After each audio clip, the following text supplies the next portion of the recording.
Hi. So sometimes I like to do weird and nerdy things and look up various bits of philosophy and see where it seems true to me. One of the things that helps me decide whether something is true or not is if it is repeated, if it's replicated in some manner, ideally across culture. So recently, I looked up the Aristotelian ethics, codes of chivalry, Budo from Asian philosophy, the Eightfold Path, and Christian ethics, along with Benjamin Franklin's idea.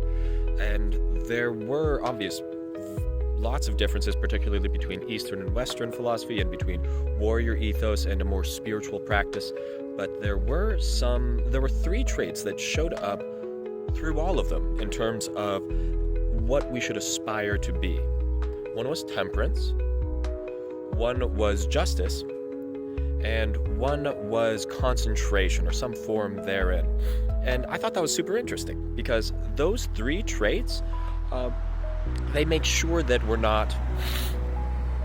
we're applying things fairly and evenly to build a cohesive society.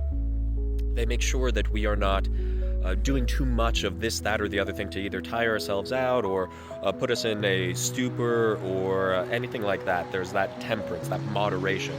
And there's also that concentrated effort, concentrated mind and action, which is necessary in order to, allow for anything to go ahead and bloom and blossom. So I just thought that those three traits would be a good ones to go ahead and start to build up since they are replicated in that manner. Obviously, beyond that, look up those codes of ethics and see if any of them appeal to you personally more than the other, and see if you can live up one trait of those per week, per day.